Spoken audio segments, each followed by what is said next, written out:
San Quentin, California, 1967.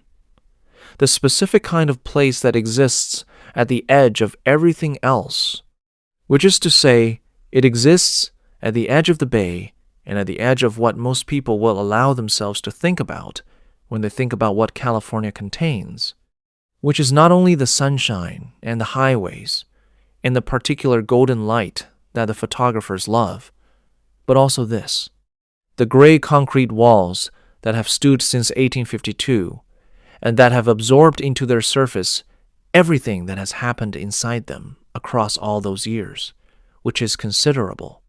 The smell of the place is specific and does not leave the memory of anyone who has been inside it, which is the smell of industrial soap and salt air from the bay and the particular chemical compound of confinement itself. The smell of a space where the air has been breathed and rebreathed by men who are not going anywhere for a long time and who have made their accommodations with that fact in the specific ways that men make accommodations with facts. They cannot change, which is to say, some of them have made peace with it, and some of them have made war with it, and the ones who have made war with it are the ones who built the gymnasium. The gymnasium at San Quentin is not a gymnasium in the sense that the word is used outside the walls. Outside the walls, a gymnasium is a place of voluntary improvement, a place where men and women come because they have chosen to come and leave, because they have chosen to leave, and where the equipment is clean and the light is good, and there is always the option of walking out through the door and into the rest of a life that extends in front of them in all directions. Inside the walls, the gymnasium is something different. It is the place where men who have nothing but time and the bodies they were born in have turned those bodies into the only thing inside the walls that is entirely their own, which is the specific physical fact of what they can do and what they can endure and what they can make another man feel when that man stands in front of them in the ring. The ring at San Quentin is not regulation. The canvas is gray from years of use, and the ropes are wrapped in tape that has been replaced many times, and the corner posts are bolted into a concrete floor that does not give, and has never given, and will not give. And the light comes from overhead bulbs that cast everything in a yellow that is not flattering to anything, but is at least honest, which is more than can be said for most of the other light inside the walls. Ray Cortez had been inside those walls for 4 years when this story begins, which is to say, he had been inside long enough to become what the walls made of men who were strong enough and willing enough to let the walls make something of them. He was 29 years old and 6 feet 2 inches and 230 pounds of a body that had been built not in any gymnasium with clean equipment and good light, but in this one, in the yellow light and the gray canvas and the specific economy of a man who has nothing but time and has decided to spend that time on the only project available to him, which is himself. His record inside of the walls was 47 knockouts and 0 losses, which is a record that in any other context would mean something that the world outside would pay attention to, that would have names attached to it, and contracts behind it, and cameras pointed at it. Inside the walls, it meant something different. It meant that Ray Cortez was the most dangerous man in San Quentin's gymnasium, and that everyone inside the gymnasium knew it, and that this knowledge had organized itself into the specific hierarchy that forms in any closed space, where physical dominance is the only currency that purchases safety, which is to say, Ray Cortez sat at the top of that hierarchy and had sat there for 2 years and had never been asked to defend his position because his position had never been seriously questioned. He had grown up in East Oakland in the specific circumstances that East Oakland in the early 1950s produced in the men who grew up there, which is to say, he had grown up with hands before he had language for what hands were for, had learned the specific grammar of physical confrontation before he had learned to read, had understood by the age of 12 what his body was capable of, in a way that most men do not understand until much later, if they understand it at all. His father had been a boxer, not a famous one, not one with a record that anyone outside his neighborhood remembered, but one with a specific kind of competence that comes from having done something seriously for long enough that it becomes part of the body rather than just something the body does. And Ray had absorbed that competence the way children absorb the competences of the people who raise them, which is completely and without being able to separate it from anything else they know. By the time he was 16, he had fought in every gym in Oakland that would have him, and several that initially would not. By the time he was 19, he had a record that should have meant something outside Oakland, but did not, for reasons that had nothing to do with his ability and everything to do with a specific way the world outside Oakland was organized in 1957. And by the time he was 25, he was inside the walls at San Quentin, and the boxing was the only thing that had traveled with him through the gate. 47 knockouts, 0 losses. In 4 years of fighting anyone inside the walls who was willing to step into the ring with him, which, after the first 6 months, was increasingly few people, because the word of what happened to men who stepped into the ring with Ray Cortez had traveled the way words travel inside closed spaces, which is completely and in all directions, and with a clarity that words outside sometimes lose in the distance between where they start and where they land. The word was simple. The word was that Ray Cortez hit you and you went down. Not always immediately. Sometimes it took 2 exchanges, sometimes 3. But the end was always the same, and the end had been the same 47 times in 4 years, and the gymnasium at San Quentin had become Ray Cortez's gymnasium in the way that spaces become the property of the most dangerous person in them, which is not by deed and not by declaration, but simply by the accumulated fact of what has happened there and what everyone in the space knows will happen again. This is the space, and this is the man that the letter arrived for on a Tuesday morning in October of 1967. The letter was from the warden's office, which was not unusual. What was unusual was what the letter said, which was that a visitor had requested access to the gymnasium for a demonstration, and that the warden had approved the request, and that the visitor would arrive on Thursday morning at 9, and that Ray Cortez specifically had been mentioned by name as someone the visitor wished to meet. Ray read the letter twice. He was not a man who showed what he thought on his face, which was a skill the walls had finished teaching him, even if his life before the walls had begun the lesson. He folded the letter and put it in the pocket of his shirt and went back to the heavy bag and resumed what he had been doing before the letter arrived, which was working the bag with a specific focused economy of a man, for whom the bag is not exercise, but conversation, is not training, but the daily practice of something that has become as natural as breathing, and considerably more important. Thursday morning arrived the way Thursday mornings arrive inside the walls, which is indistinguishable from every other morning except by the number on the calendar. And at 9 o'clock, the gymnasium door opened, and the visitor came through it. The men in the gymnasium register the visitor the way they registered everything that came through the door, which is with the complete attention of people who have learned that inattention is a specific kind of danger.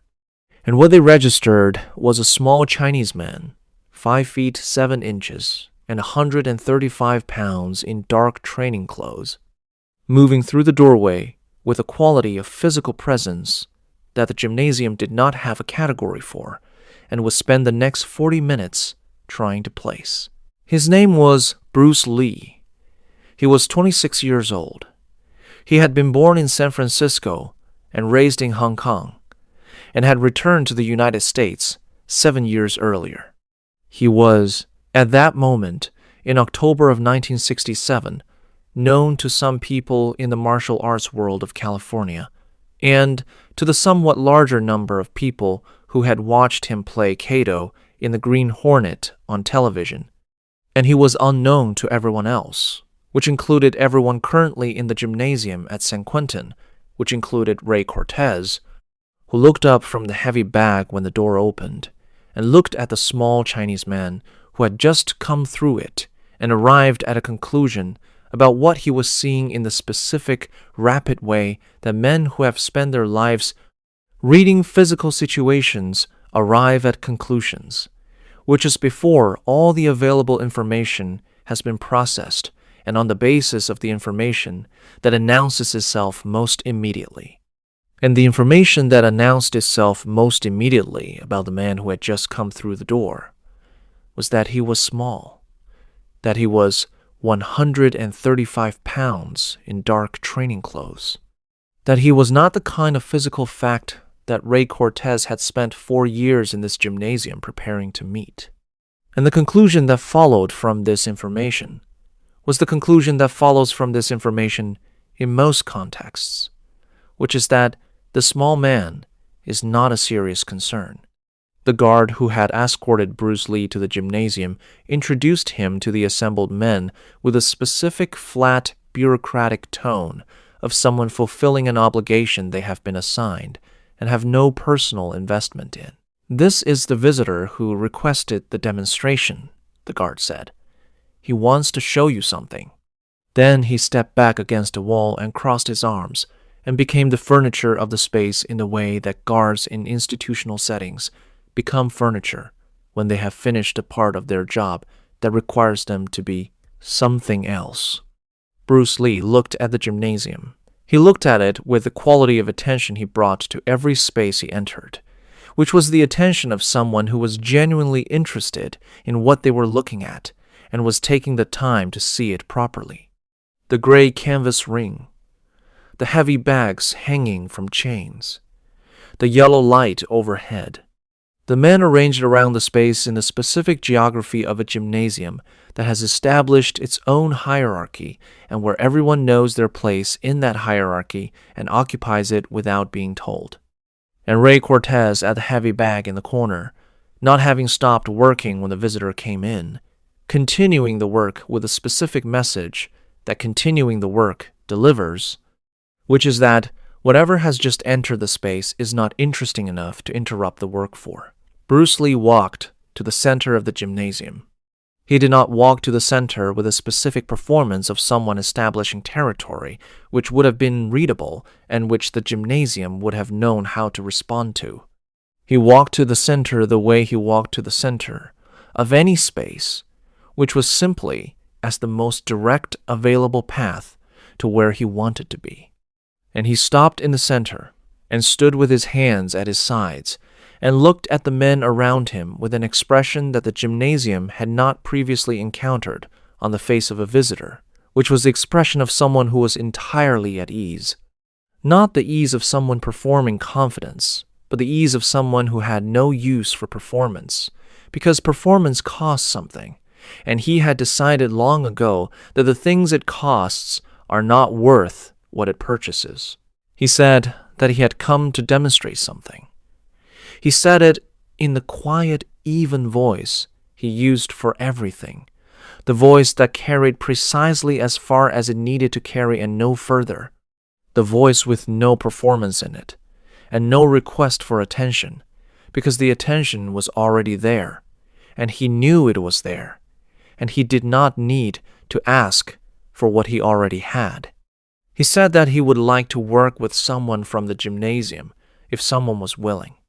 He said that what he wanted to demonstrate was not a competition and not a test of who was stronger or more dangerous, but simply a different way of understanding what a body could do and how quickly it could do it. He said all of this simply and without the specific elaborate courtesy that would have been condescension, and he stopped speaking when he had finished saying what he had come to say, which is something that the gymnasium had not often seen, and which registered in the room the way things register when they are different from what the room is accustomed to. Ray Cortez stopped working the bag. He had been listening without appearing to listen, which was another skill the wolves had finished teaching him. And he had heard everything the small Chinese man had said and had arrived at another conclusion, which was that the small Chinese man was either very confident or very foolish, and that in his experience, men who were not foolish were generally not this small, which pointed toward one of those two options more than the other. He turned from the bag and looked at Bruce Lee in the center of the gymnasium and said something that the men around the gymnasium would remember for the rest of their time inside the walls, and some of them for the rest of their lives, which was this. He said that he would work with the visitor. He said it with a specific flat authority of someone who was offering not an accommodation but a verdict, not a gesture of hospitality but the announcement of what was about to happen. The announcement that had always produced in the men, it was directed at a certain quality of reconsideration of their available options. He said it, and then he began walking toward the center of the gymnasium where Bruce Lee was standing. The men around the gymnasium shifted, not dramatically, not the dramatic shift of people in a movie who are reacting to what the movie has told them to react to, but the specific small shift of people who have been in this room long enough to know what it means when Ray Cortez walks toward the center of it with that particular quality of movement, which is the movement of someone who has decided what is going to happen and is in the process of making it happen and has no doubt about the relationship between his decision and the outcome. The heavy bags stopped swinging. The rope on the far side of the room went still. The gymnasium contracted around the two figures at its center in the specific way that spaces contract when something is happening in them that requires the full attention of everything inside them. Ray Cortez stopped in front of Bruce Lee.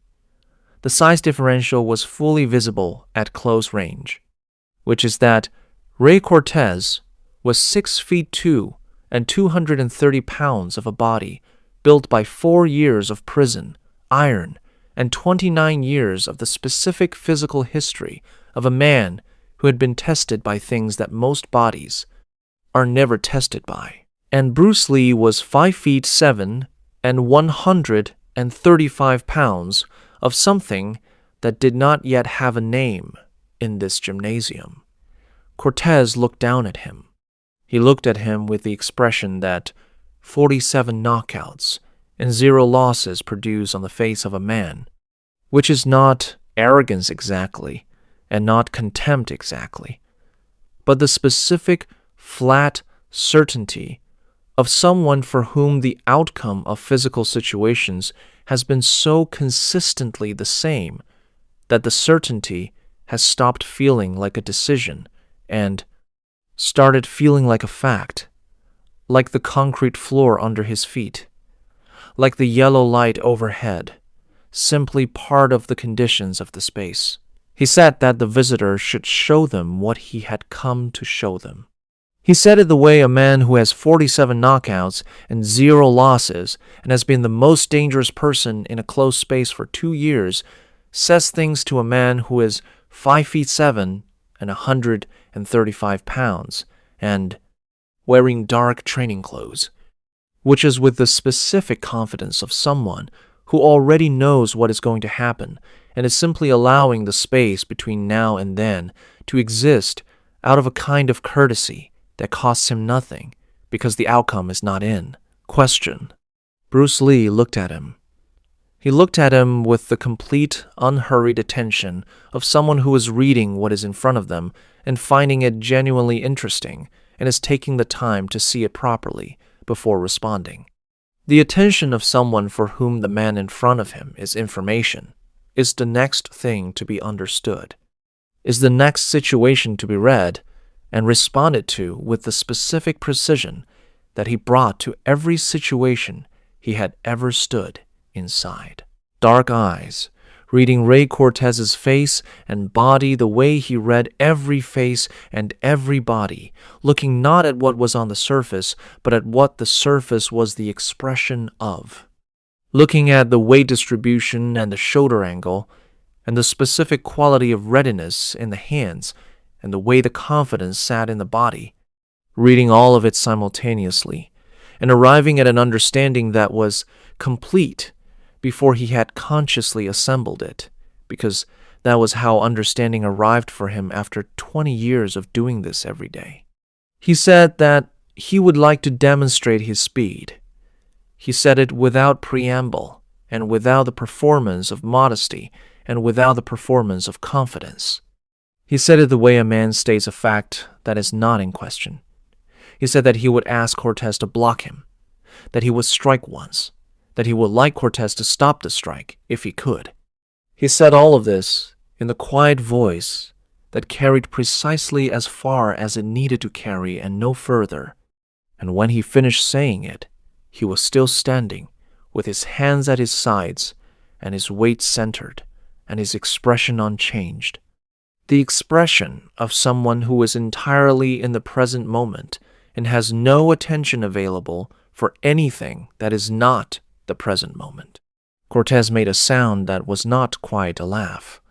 He was a man who did not laugh easily, and what he produced was not laughter but its specific practical equivalent, which was the sound a man makes when he has decided that the thing in front of him is less serious than he had prepared for, and is adjusting his preparation downward accordingly. He raised his hands, not in the full guard of someone who expects a serious exchange, but in the specific, partial readiness of someone who is humoring a situation they have already decided the outcome of. The hands up in the position that said he was ready, that said the demonstration could proceed, that said he was present and attentive, and would do his part in the demonstration, which was to stop the strike if he could. What the gymnasium saw next was a thing that the gymnasium would spend the rest of the day, and the day after that, and the week that followed, trying to describe to people who had not been there, and finding that description was not equal to.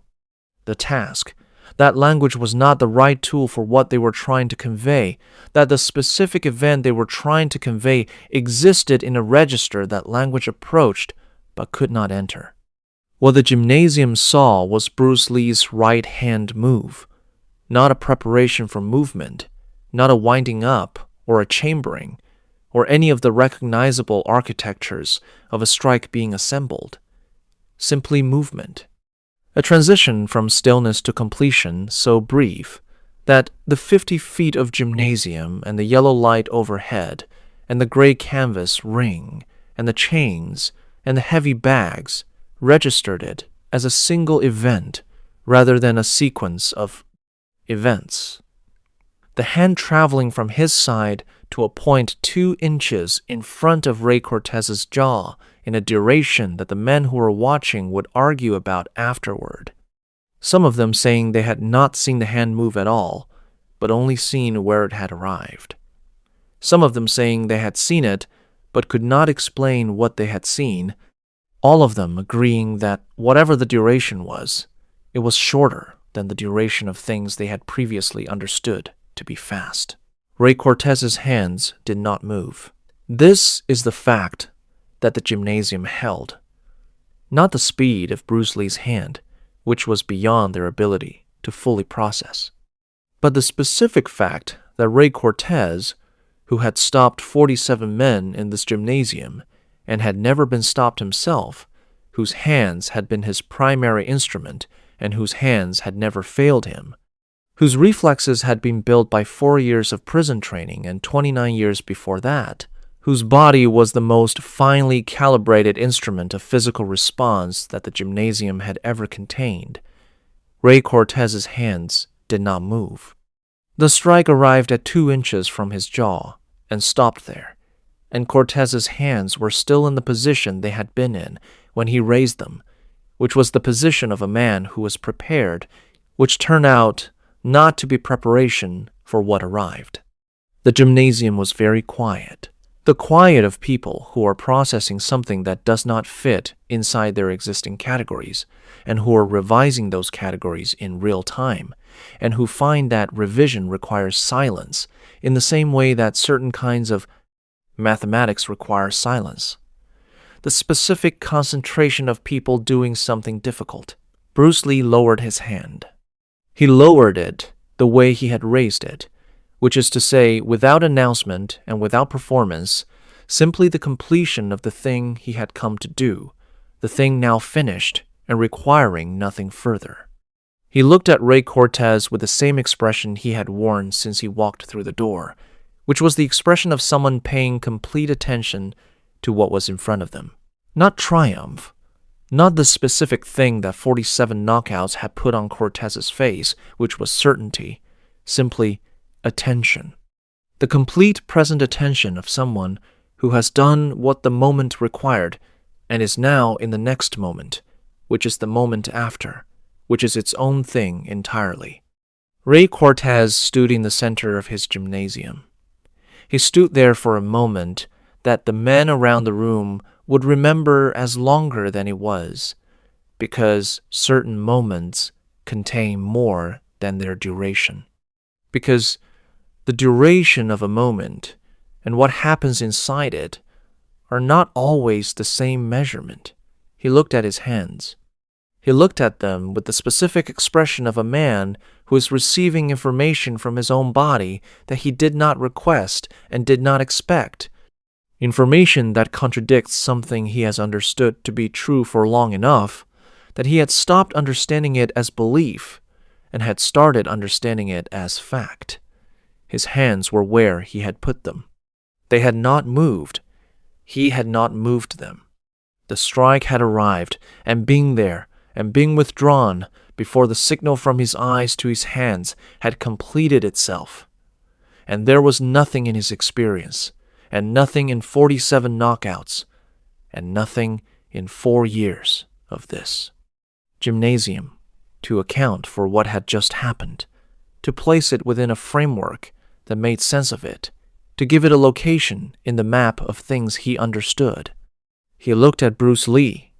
He looked at him for a long moment with a specific quality of attention that the gymnasium had not seen on Ray Cortez's face before, which was the attention of a man who is genuinely trying to understand something, rather than the attention of a man who already knows what he is looking at. And then he said something that the men in the gymnasium would repeat to each other for as long as they were inside the walls, and some of them for the rest of their lives outside the walls. Something that cost him, in the specific way that honest things cost men who have built their lives on a particular understanding of themselves and the world. Something that the yellow light and the gray canvas and the chains absorbed the way they had absorbed everything else that had happened in this room across all the years it had been this room. He said, "Do that again." He said it not as a command, not with the flat authority of the most dangerous man in the room issuing a verdict. He said it the way a man says something when what he has just seen has made him a student again after years of being nothing but a teacher, has made him genuinely curious after years of knowing in advance how everything in this room was going to end. He said it with the specific quality of someone who has had something taken from him and has discovered that what was taken was not something he should have been carrying. The certainty, the specific dead weight of certainty that had sat in his body for 4 years and that he had understood as strength, and that was now, in the 2 feet of space between him and a man 100 pounds lighter than him, whose hand he had not seen move, revealed as something else. As the specific limitation that certainty always is, the way it closes off the space where learning could happen, the way it makes a man into the fixed point around which everything else must arrange itself, rather than the moving point that can find a thing worth moving toward. Bruce Lee looked at him. He nodded once, and he did it again. The gymnasium watched it again. And the gymnasium, which had watched 47 men go down in this room, and had understood in each of those 47 moments something about what human bodies were capable of, understood something different now. Not less, something larger. The specific expansion that happens to an understanding when it encounters the thing it did not know to account for. Ray Cortez stood in the center of his gymnasium after the second time, which was the same as the first time in every measurable way, and which registered in him differently than anything that had happened in this room before, because this time he had been looking for it and has still not caught it, has still not moved. He had still found his hands where he had placed them, while something had traveled from one point to another faster than the signal between his eyes and his hands could travel. He stood there, and the gymnasium stood around him, and the yellow light came down on the gray canvas, and the chains and the heavy bags, and the two men at the center of it. He extended his hand. Not the hand of a man completing a formality. The hand of a man who has been somewhere he did not expect to go and has returned from it, changed in the specific way that real experiences change people, which is not by adding something to the outside, but by removing something from the inside that was taking up the space where understanding needed to be. Bruce Lee took the hand and shook it with the same quality of attention he had brought to everything else. The complete present attention of someone who is in the specific moment they are in, and not in any other moment. Not the moment before and not the moment after, but this one, this handshake, this gymnasium. This Tuesday morning, in October of 1967, with the salt air from the bay coming through the high windows and the yellow light overhead, and the gray canvas of the ring that had held 47 endings and was now holding something that was not an ending. Bruce Lee picked up his jacket from where he had placed it near the door. He put it on. He looked at the gymnasium once more, with the attention that was simply how he looked at things. The complete interested attention of someone for whom the world is always worth looking at carefully. And then he walked to the door and through it, and the door closed behind him, and the sound of his footsteps on the concrete outside diminished and was gone. And the gymnasium held the specific silence of a space that has witnessed something. It will be carrying from this day forward, that has been added to in the specific way that real things add to spaces, not by filling them, but by expanding them, by making them larger than they were before the thing happened in them. Ray Cortez stood in the center of the gymnasium for a long moment after the door had closed. The men around him had not resumed what they had been doing. They were waiting, in the specific way that men wait when they are not sure what the next thing is going to be. He looked at the door. He looked at the heavy bag in the corner. He looked at his hands. And then he walked to the heavy bag and began to work it. Not with the specific flat authority of a man who is the most dangerous person in the room and knows it, with something different. With the quality of a man who has been shown the edge of what he knows and has decided that the edge is not a wall but a door, and that what is on the other side of the door is the only thing worth spending the rest of his time on. The sound of the bag filled the gymnasium. The yellow light came down. The salt air moved through the high windows, and somewhere outside the walls, on the road that led away from them and toward the rest of California, a man in a dark jacket walked toward a car in the morning light, carrying nothing that had not been there when he arrived. And